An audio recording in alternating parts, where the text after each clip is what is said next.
IMF এর চাপে নয়, কর জিডিপি অনুপাত বাড়াতে কিছু পণ্যের ওপর ভ্যাট বাড়িয়েছে সরকার। একথা জানিয়েছেন প্রধান উপদেষ্টার প্রেস সচিব শফিকুল আলম।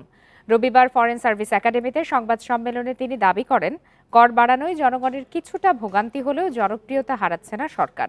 দেশের ভঙ্গুর অর্থনীতিকে স্থিতিশীল করতে সরকারের উদ্যোগকে মেনে নেবে জনগণ, কারণ দেশকে একটি নির্ভরযোগ্য জায়গায় নিতে চায় সরকার। এক প্রশ্নের জবাবে তিনি জানান, গত 5 মাসে রাজস্ব আদায় হয়েছে 1,26,000 কোটি টাকা, যা লক্ষ্যমাত্রার চেয়ে কম।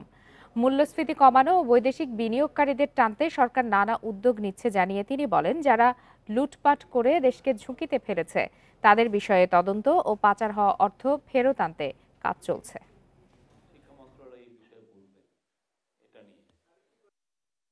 আমাদের ম্যাক্রো ইকোনমিক স্ট্যাবিলিটি বাড়ানোর জন্য আমাদের ট্যাক্স জিডিপি রেশিওটা বাড়াতে হবে। এটা এমন জায়গায় চলে গেছে সেটা আর সাস্টেনেবল না।